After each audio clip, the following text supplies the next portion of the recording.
Today, Mavis and I are going to show you how to introduce new equipment to your dog, wearables such as harnesses, collars, goggles. She's actually never had these on. Well, actually, she has for about 10 seconds because I quickly did the sizing and one little treat, quick did the size and taken off. So we're actually going to do a live demo with her that she's never used these before. And goggles are particularly difficult when compared to, you know, a harness or a collar, because it is distorting their vision. It's quite strange to be rested on their nose, but I'm going to show you my actual process. I thought it'd be super helpful as opposed to having the dog complete the work and then you're seeing the end result. So we're going to go from the start right through to the end result. I'll talk you through the process. It's super easy. I've got my treats.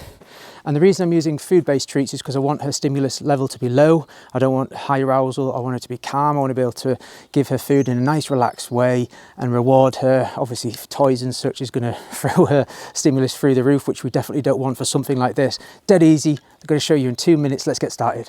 As you can see, we've got the goggles here and we have some treats. She's already spotted the treats. And for me, I'd be doing the same thing with the harness. I always like to lure with a little bit of food. So she's actively going to be the one that puts her head through. Good girl. That's it. First stop done. So she's engaged. She's actually done that. I'll show you with the harness on a similar sort of thing as well. So this harness, it's like this. So I'm going to put the food in. Good girl. And then if that was, then I'll just take that off and then build up. So we'll carry on with the actual goggles. So we're going to do the same again. Good girl. Nice job. Take it off and build up there. So she's got a positive association straight away. Good job, Mavis. Yeah. Good girl. As you can see, I just stretched that out. She actually was actively still wanting to lick a little bit of the food off my hand, but I actually then took that away. So that's created a bit of a want and desire. So I'm the one who actually stopped that, not her. As I said, goggles are particularly more difficult for dogs just because it's such an alien feeling for them, and especially across the nose and their eye distortion. So again, good job, Mavis. Good girl.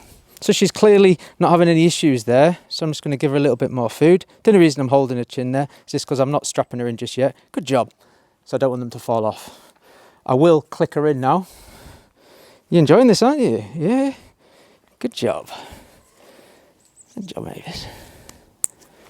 Now I'm going to give her a quick little readjust. Bit of food. Bit of food.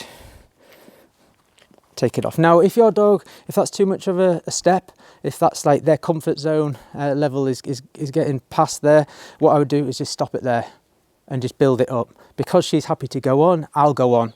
But as soon as if I could see that she's scratching at the goggles, or if the harness, if it's really making them comfortable, take it off, leave it, come back to it, and then your dog will be like, oh yeah, I remember this game, I like this. They'll see the object, you give them food and just keep building up. So if you can imagine, let's just say she did have an issue with that. I've come back a few hours later and then we'll start again. Good girl. And then now, this is where certainly with goggles, harnesses and collars are so much easier. Good job. Good girl, Mavis. Good girl. Now, I am going to tell you for sure, I know when we start moving, good girl, again, look, she's happy there, take it off. The key is I'm taking it off before I see her distress, because the last thing that you want is her trying to pull it off, or if she's trying to scratch the harness off or pull the collar and then you take it off, because then she has got the link between, oh, I can actually try to remove this and my human guardian's going to remove it. So I'm letting them know I don't like this, and my human guardian's then going to take it off.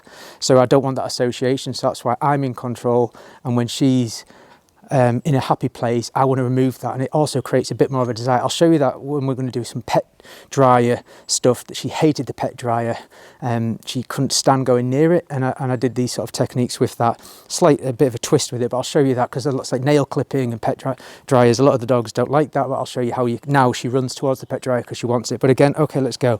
Good job. Can you see that she was edging towards me like, Dad, hey, stop talking, let's move. That's the desire that I'm talking about, because she wants the reward. She doesn't want the goggles, but she just wants the reward. Good girl. Good girl. So we're just going to I can see she's super focused on the treats, and this is great. You're doing great. She's already got a super positive reaction. Now, we're going to, when we move to the next set where she's going to move around, she's definitely going to not like that because that's going to feel strange. Good girl. You'll notice that I'm slightly eking out the duration as well.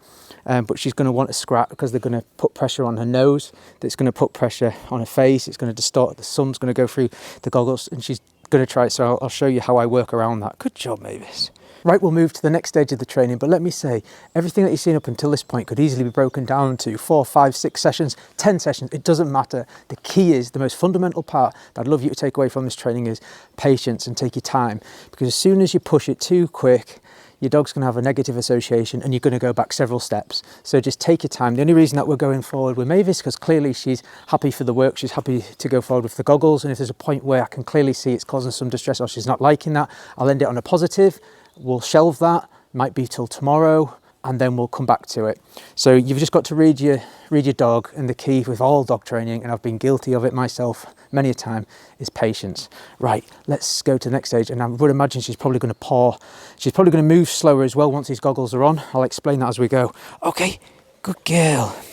Sometimes, you know, when you've got a harness on your dog, it feels strange. They can, good job. The movement and such, it can just make them feel, what's this around me? Certainly having the eyes distorted. Good girl. So I'm going to lure her here. I'm not going to ask her solid commands. I just want her to have a positive association. Ignore that they're on. Come on, free. Good girl. That's all I'm looking for. Good. Her to do normal, just movements. Yes, it's like there, she just bopped me with her nose. So it's just going to take a bit of adjustment. Good girl. You see how she lagged there? Place. Yes, good girl. Come on, Mavis. So I'm just distracting the fact that she's got her goggles on. Okay, close. Good. Come. Yes, good girl, Mavis. You can just see she's whereas normally, if you look at the video, she's fast, she's quick, she's good girl. She's super energetic. Okay, place. Yes. But yeah, it's just normal. So don't think, oh, why is my dog being a bit slow, or if you've got a new piece of equipment or acting a little bit differently, it's completely normal. Okay, sit. Yes, good girl, Mavis. Let's see how it is. Close. Yes, nice work. Nice work. So what we'll just do this a little bit more, then I'll just take it off. Okay, heel. Good girl. Yes, good girl. And I'm going to take that off while we've finished on a super positive. Good job, Mavis. And that's it. So what I'm going to do now is I'll build upon this work. So maybe later, to be honest, I think I might come out for 1 minute, literally put these goggles on, give her a treat, literally do what we've just done there, that routine, sit, come, place, whatever it is, for 60 seconds, whip it off. That's us done for the day. And I'll do that a few times tomorrow, and within 5 days or a week, she'll be a pro at using these, which I'll probably do a short video of the actual end result on the mountain bike trails. Having said that, we're doing literally 20-30 seconds on a trail because she's too young. I don't want to stress her bones, joints and ligaments, but it's just getting her used to actually mountain biking. But anyway, thanks for watching. Hope this helped, and we'll catch you on the next one. Should we show them what you like without the goggles? Stand. Good. Down. Good. Sit. Good. Heel. Good girl. Place. Yes, good job.